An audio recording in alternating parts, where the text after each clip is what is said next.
Nobilis Reed presents AudioThrust. Welcome, dear listeners. The Nobilis Erotica podcast is now AudioThrust, a podcast of erotic speculative fiction presented by the AudioThrust team, Nobilis Reed, Vivienne Ferrari, and Peter Elfman. Here's some things that have changed since the beginning of the year.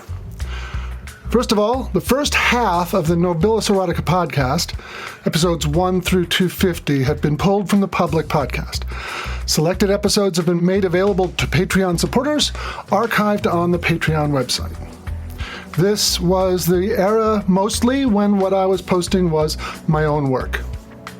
Second, AudioThrust is not a market for publishing short stories anymore.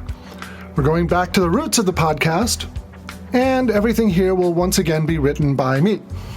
The publishing schedule is going to be looser as well.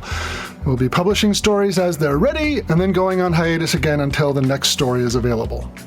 Third, the focus for AudioThrust is going to be on the Patreon campaign. Short stories and first chapters will be available in the public feed, but if you want the complete stories, you'll need to support the Patreon campaign at the $3 level or higher. Now that you've got the picture, let's get to our story. I wrote Rocket's Rapiers and Romance to go along with the new AudioThrust logo. That's it. I just said, okay, who is this person and why has she got a sword and a rocket? That's it. So let's get started. Over to you, Vivienne. Rockets, Rapiers, and Romance by Nobilis Reed. Warning: this story contains absurd levels of handwavium. Thinning air streamed past Captain Janet Escalier, but the bubble of her space helmet kept it from disturbing her perfectly arranged auburn tresses. Likewise, the firm grip of her magnetic stiletto boots kept her firmly attached to the side of the towering missile as it boosted from the surface of the moon, aimed directly at planet Earth. All around her, the sleek silvery turbofighters of the Coordinated Heavy Earth Expeditionary Squadron Extraordinaire struggled to keep up with the huge weapon. One by one, they fell back, unable to overtake. Janet stalked toward the hatch on the bulbous payload housing at the forward end of the rocket. With a resounding shing, she unsheathed her blade. With 2 swift passes, its hypermolecular blade carved the portal free. As she stepped through, her lightning reflexes brought her rapier up to block a savage blow aimed at her head. A figure in dark robes stepped out from behind a structural pillar, ebon blade at the ready. "I cannot permit you to interfere," hissed a voice from under the deep hood. "Earth will be destroyed." "Not if I can stop you," cried Janet as she lunged forward, her weapon aimed at the dark figure's heart. A sweep of the dark blade knocked the assault aside, and Janet found herself desperately dodging an expert riposte. "You don't fight like a Uranian," Janet exclaimed, "and your blade is unharmed by mine. Who are you?" "Become accustomed to disappointment," hissed the mysterious figure, and the assault renewed. Silver clashed with black again and again as they fought in the tight confines of the missile control room. Janet found herself retreating under the pressure, giving ground to keep the dark blade from tasting her flesh. As she passed the control console, Janet directed her blade toward the big red button labeled Mission Abort. Her opponent interposed the obsidian blade, but Janet's strike was merely a feint. Deftly, her rapier flashed in the direction of the shadowy hood. The figure dodged at the last moment, but not quickly enough to prevent the flashing edge from slashing the fabric open, revealing the identity of Captain Escalier's foe. Janet gasped as she recognized the elfin features and curly blonde hair. "Eleanor Plangian," she gasped. "You're one of the Academy Argent's finest graduates. What could possibly induce you to betray your entire planet?" Eleanor pressed the attack even more fiercely, taking advantage of Janet's astonishment. "I did it," she said between lightning thrusts. "For love." Passionate hatred gleamed in her eyes as she parried Janet's desperate counterattack, maneuvering her inexorably toward the open hatch. In moments, there would be nowhere to escape except the void. You seduced the Pleianast Empress, the only one to ever accept me for who I am. Janet's foot found the edge of the hatch. Beyond lay oblivion. The Empress agreed to a truce. You disobeyed her by launching the Doomshour missile. You took everything that I ever cared from me, Eleanor snarled. So I'm taking everything from you. Janet barely deflected Eleanor's thrust in time, and the tip of her dark sword scored a slash across Janet's ribs, parting the tight blue fabric of her suit. A line of scarlet bloomed in the gap. Earth loomed larger and larger in the control console view screen. A countdown timer displayed mere seconds until detonation. The incoming call button was blinking and beeping insistently. Eleanor slashed at Janet, opening a new gap in her suit, this one between her breasts. Janet gripped the edge of the opening with her left hand. "The Pleianast Queen isn't the only one who loved you," she cried. "You," Eleanor sneered. "Don't make me laugh. I was, and I am. The brooding loner, always on the periphery. Beautiful, stormy. I loved you from afar, too afraid of the cold, prickly defenses to ever get close." "Lies!"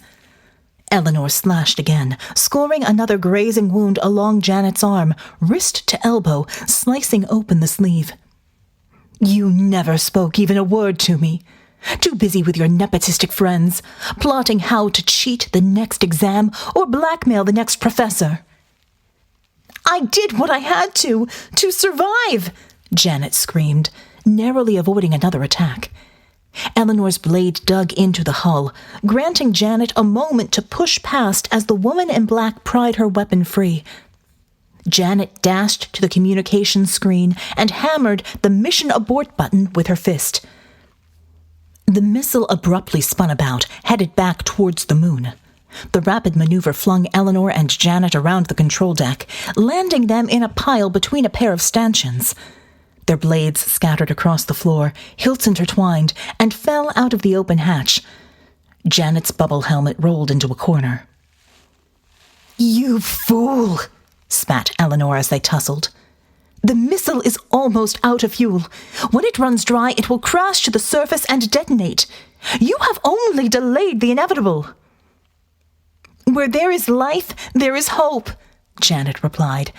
She grabbed a fistful of Eleanor's hair and pulled. Eleanor shrieked but did not let go, gripping the dangling sleeve of Janet's suit in one hand and the ragged edge of a tear in the other. The material, already compromised in several places, failed, and Eleanor fell back suddenly as the material ripped free. Holding nothing but the shredded remains of the top half of Janet's top, Eleanor was dragged to her feet, helpless as Janet took an iron grip, holding her in an armlock. One-handed, Janet stripped off her belt and wrapped it around Eleanor's wrists, binding them firmly together behind her back. Then she sat at the console and punched the incoming call button. The aristocratic face of Aurelia, Empress of the Pleianasts, filled the view screen. "Eleanor Plongeon, you must abort. For the sake of all things dark and dangerous, abort!" Eleanor laughed. "The abort has already been called, but it's too late.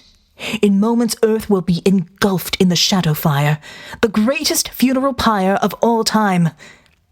Madness gleamed in her eyes, and a manic grin spread across her face.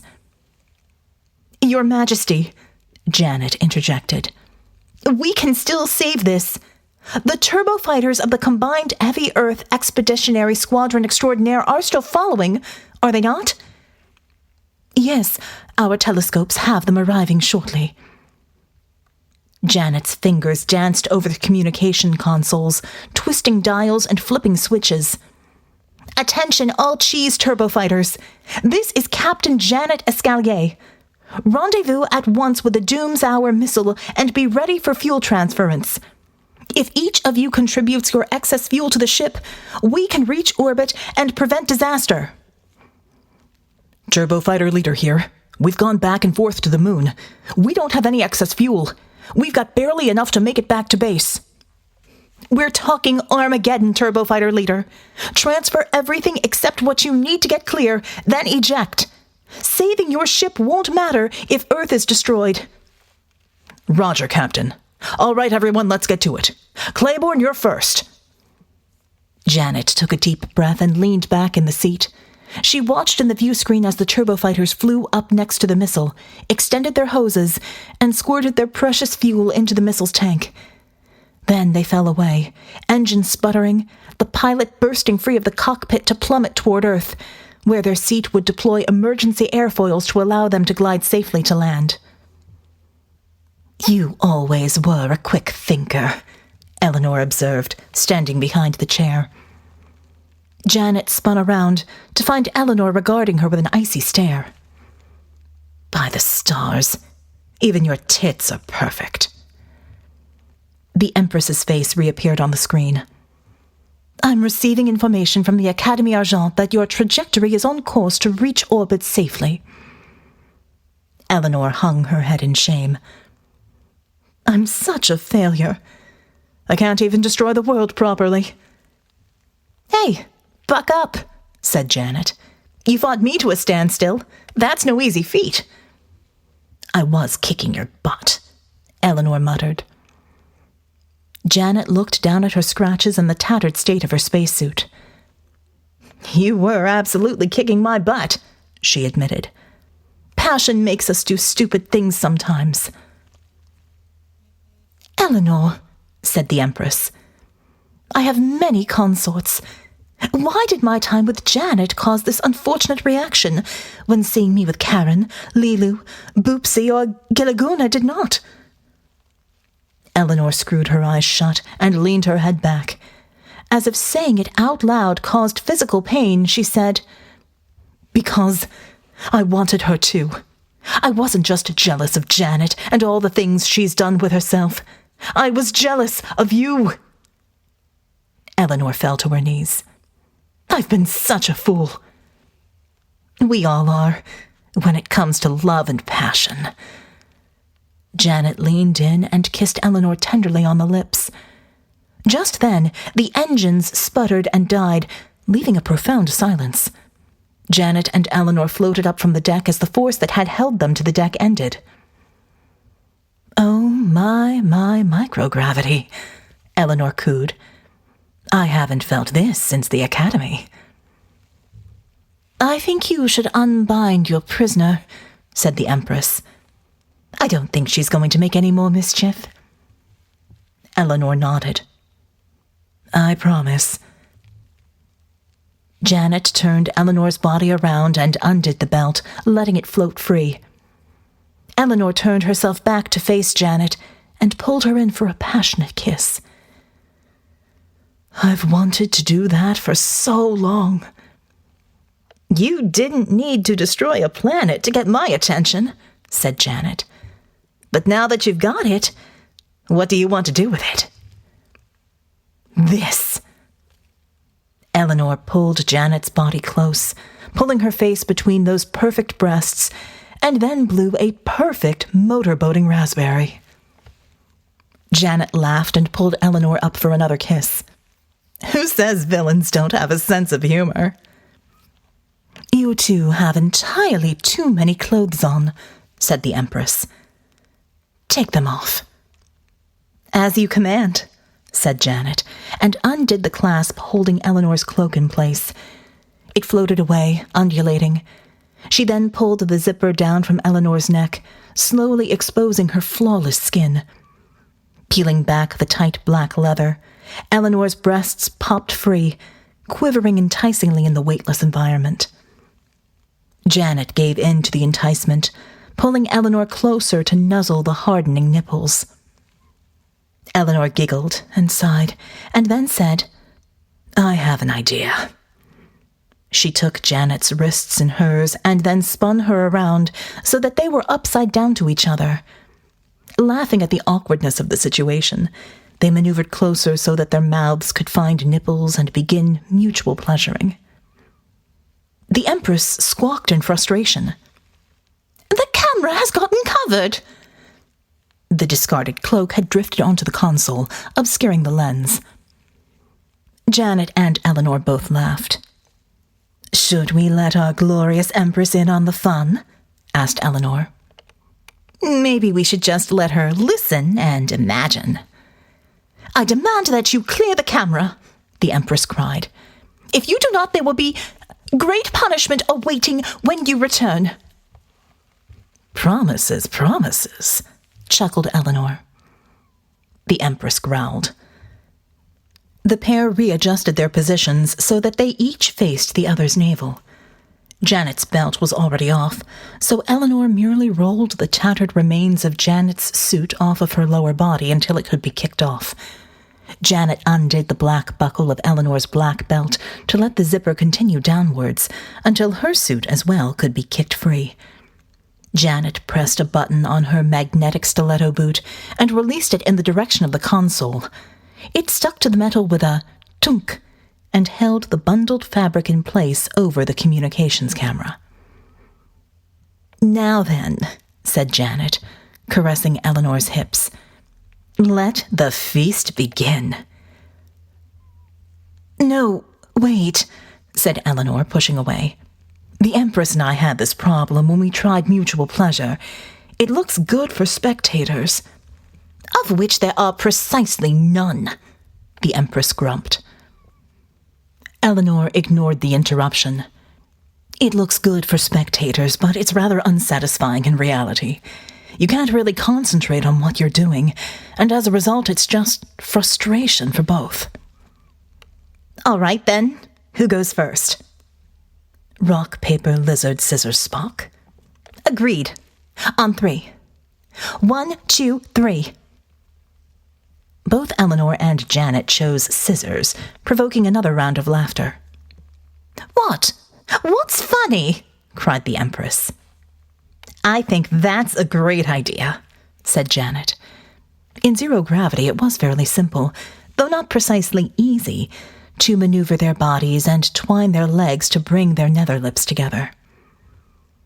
"I've never tried this while weightless," Eleanor said. Hands gripping wrists, they ground their bodies together, rubbing sensitive bits together. The two adventuresses made gradually louder sounds of pleasure, which incited similar sounds from the Empress. "This is pretty good," said Janet, "but I don't think I'm going to climax this way." Me neither," said Eleanor. She let go of one of Janet's wrists to bring her hand down to where their bodies met. "I could offer suggestions," breathed the Empress, arousal affecting her voice a bit. Janet's hand joined Eleanor's. "This will work." The pain of Janet's wounds faded as the pleasure of their coupling intensified. As they stroked and twiddled, their sounds of arousal grew louder, as did the exclamations of frustration from the Empress. Their moans turned to groans, and then to cries of ecstasy. The Empress shouted at someone off-screen. As ecstasy overcame her, Janet arched her back, holding on as her body trembled. "Always have to be first," gasped Eleanor, grinding desperately towards her own release. Then she too cried out as paroxysms rocked her body. "Hells above, did I miss it?" cried the Empress. "I will punish both of you when you get back here." "Promises, promises," Eleanor cooed. Janet floated free of her coupling and pulled herself into the seat at the control console. "I've got an errand to run before we meet again, Empress, and I'm afraid Eleanor isn't going to be coming along with me. Her plan might have been thwarted, but attempted planetary destruction is a crime, and I'll be taking her into custody."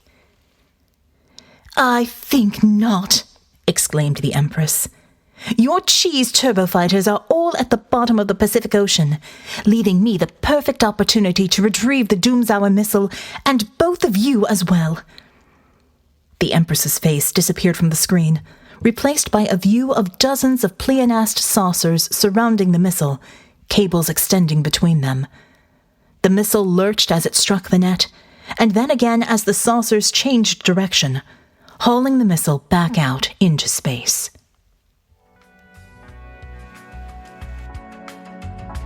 You have been listening to Nobilis Reed Presents AudioThrust. Thank you for staying with us. Coming soon, cage-fighting nuns in tanks. AudioThrust is created and written by Nobilis Reed. Narration is by Vivienne Ferrari. Audio editing and music is by Peter Elfman. Words are copyright 2025 Nobilis Reed. Audio production copyright 2025 Nobilis Reed, Vivienne Ferrari, and Peter Elfman.